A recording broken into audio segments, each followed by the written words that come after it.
Halo semuanya, di video kali ini kita akan membahas tentang aliran psikologi fungsional. Hah? Maksud aliran fungsional tuh gimana sih? Nah, untuk memahami materi tersebut, simak videonya sampai akhir ya. Tapi sebelum itu, kenalan dulu yuk sama pemateri di video kali ini. Kenalkan, nama saya Ano Pringgondani. Saya Indira Yani Suandip. Saya Lutfi Ardina. Saya Ralia Nur Fitri Azahra. Saya Saben Pratama Putra. Dan saya Zara Syaharani Putri. Yuk kita langsung masuk ke pembahasannya. Definisi pendekatan fungsionalisme. Pendekatan fungsionalisme adalah suatu sudut pandang terhadap psikologi yang memusatkan berbagai tujuan dan fungsi dari pikiran dan perilaku individu sebagai bentuk adaptasi terhadap lingkungan. Jadi definisi pendekatan fungsionalisme ini adalah tujuannya sebagai bentuk adaptasi terhadap lingkungan, entah itu lingkungan sekitar ataupun lingkungan yang lainnya. Apa itu konsep utama fungsionalisme? Yaitu menekankan pada fungsi daripada struktur kesadaran. Aliran ini menganggap kesadaran merupakan jembatan antara manusia dan masyarakat.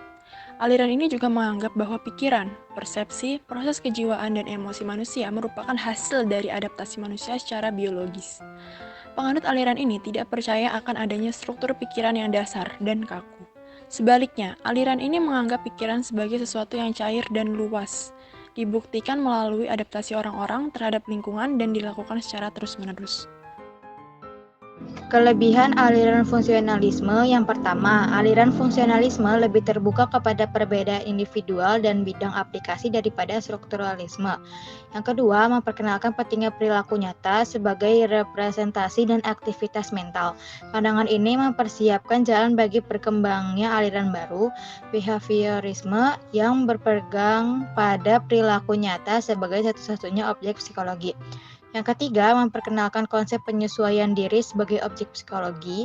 Konsep adaptasi dan adjustment ini menjadi konsep yang sangat penting dan sentral bagi beberapa bidang studi psikologi selanjutnya seperti kesehatan mental dan psikologi abnormal.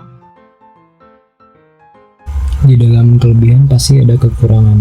Berikut kekurangan aliran fungsionalisme. Yang pertama, kurang adanya fokus yang jelas dan terarah dalam aliran fungsionalisme. Para tokoh tidak pernah terlalu jelas dan elaboratif dalam mengungkapkan konsep-konsepnya dalam karya mereka. Akibatnya aliran ini dianggap tidak terlalu utuh dan terintegrasi dan berdampak pada posisinya yang kurang kuat sebagai sebuah sistem. Bersifat teologikal. Sesuatu ditentukan oleh tujuannya. Hal ini menggambarkan orientasi pragmatisme yang seringkali dikritik lebih berorientasi pada hasil dan tidak memperhatikan proses. Yang kedua, terlalu elektik. Mencampurkan berbagai ide dan konsep dari beragam sumber sehingga terkesan kompromistis dan kehilangan bentuk aslinya. Pada dasarnya, fungsionalisme memang tidak ingin muncul sebagai sebuah aliran yang strict dan lebih memilih untuk dapat lebih fleksibel dalam mencapai tujuan-tujuannya. Nah, selanjutnya ada biografi para tokoh aliran fungsionalisme nih. Yuk kita lihat ada siapa aja sih. Yang satu, William James. William James adalah seorang psikolog dan filsuf yang memiliki pengaruh besar pada perkembangan psikologi di Amerika Serikat. Di antara banyak prestasinya, William James adalah orang pertama yang mengajar kursus psikologi di Amerika Serikat dan sering disebut sebagai Bapak Psikologi Amerika. William James tergolong sebagai orang yang berpikir bebas dalam artian bebas dalam mengeluarkan dan mengembangkan ide atau kritik yang orisinil. Salah satu teori yang dikemukakan oleh James adalah teori emosi yang isinya 1. Menjelaskan hubungan perubahan fisiologis manusia terhadap emosi. Kedua, emosi itu identik dengan perubahan pada peredaran darah. Ketiga, emosi adalah hasil persepsi seseorang mengenai perubahan pada tubuh terhadap rangsangan dari luar. Keempat, membantah bahwa emosi menyebabkan perubahan tubuh. Kelima, membedakan dua aspek diri yang berbeda tapi tidak terpisahkan. Seperti I artinya diri sebagai mengetahui sesuatu dan aku sosial atau sosial artinya sebagai sesuatu yang diketahui secara material, sosial maupun spiritual. Yang kedua ada John Dewey. John Dewey merupakan seorang filsuf Amerika yang lahir di Burlington, Vermont, Amerika Serikat pada 20 Oktober 1859. Setelah lulus dengan gelar sarjana pada 1879 di University of Vermont, ia melanjutkan studi untuk meraih gelar doktor di University of Hopkins pada 1884. Ia kemudian mulai mengajar filsafat dan psikologi di University of Michigan. Seiring waktu, minatnya bergeser dari filosofi Friedrich Hegel ke psikologi eksperimental yang baru diserukan oleh Stanley Hall dan William James. Selanjutnya, ia bergabung dengan Fakultas Filsafat University of Chicago.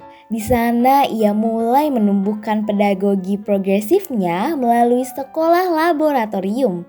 Ia juga mendirikan sekolah untuk menguji atau mempraktikkan teorinya.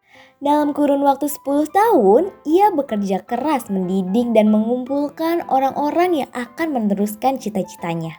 Ia menyarankan metode learning by doing, yaitu metode pembelajaran yang mana orang tidak perlu terlalu banyak mempelajari, melainkan dengan cara langsung melakukan pekerjaan tersebut. Dalam bukunya The Reflexes Are Concept pada tahun 1896, ia menjelaskan bahwa perilaku tidak dapat dipisahkan dari rangsangan dan tidak dapat diuraikan menjadi elemen perilaku yang lebih kecil.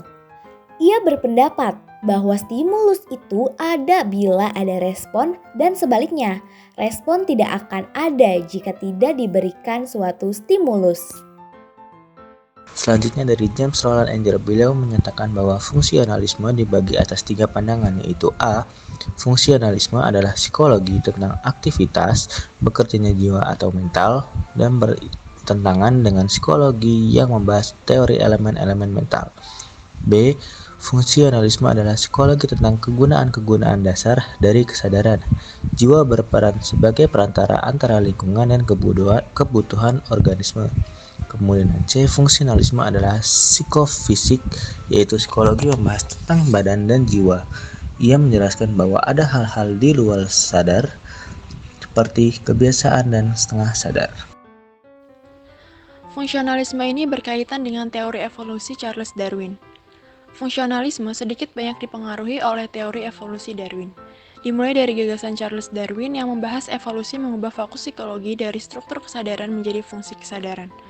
Fungsionalisme lebih menekankan kepada bagaimana pikiran berfungsi atau bagaimana pikiran digunakan oleh makhluk hidup untuk beradaptasi dengan lingkungannya.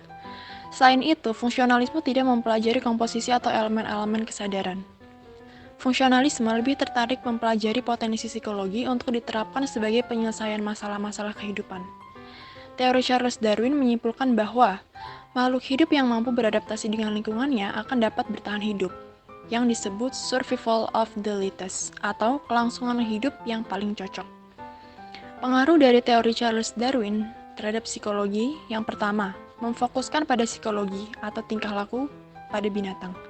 Yang kedua, menekankan pada fungsi daripada struktur kesadaran.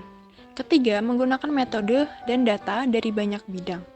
Keempat, fokus pada gambaran dan pengukuran perbedaan. Gagasan Charles Darwin mendorong penelitian pada psikologi, yaitu tingkah laku dan proses mental binatang. Yang terakhir ada fungsionalisme bertentangan dengan strukturalisme. Berlawanan dengan strukturalisme yang lebih menekankan pada unsur pikiran, fungsionalisme lebih memusatkan pada fungsi dan tujuan pikiran atau perilaku seseorang sebagai bentuk adaptasi individu dengan lingkungannya.